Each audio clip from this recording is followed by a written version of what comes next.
I stood in the cold air, my breath visible.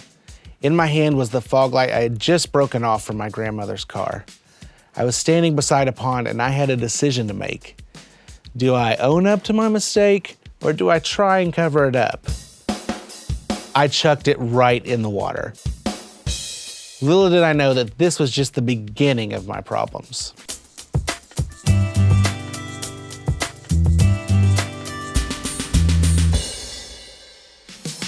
Hey there, I'm Herschel, and today's field guide is about decisions. It was a cold, rainy night. My grandmother was out of town, and my parents had let me, a young, dumb 16-year-old, use her car to drive around with my friends. A car that would comfortably hold 5 was stuffed to the brim with 8 sprawling high school sophomores. It was loud, it was smelly, and it was out of control. And we were having the time of our lives. We arrived at the local park, meeting up with all the other high school kids. One thing led to another, and the next thing I know, I'm in a showdown racing my grandmother's Honda around the park against another guy's Buick. Pfft, I got this. Are you kidding? Of course I knew I could win. I just had to prove it. Now, when I was 16, I was dumb. My wife might say I have yet to cure myself of that affliction.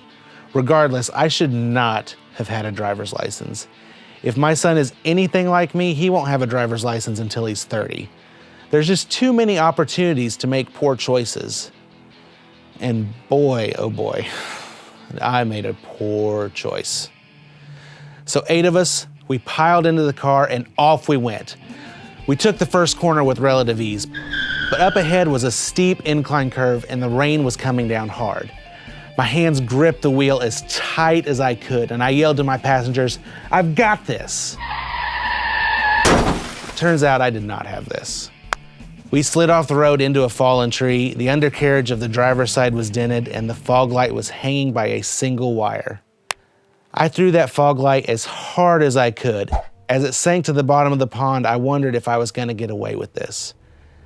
I drove home and went straight to bed. When I awoke, I figured it was time to pay the piper.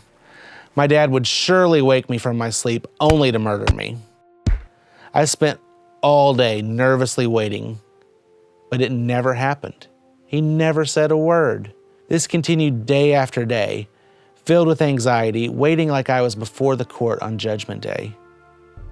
Months went by, and I wondered, did I actually get away with this? Finally, as we're leaving for church one Sunday, my mom noticed and said something. "Honey, what happened to your mom's car?" My dad paused for a moment and he looked right in my eye. "Well, Herschel wrecked it months ago.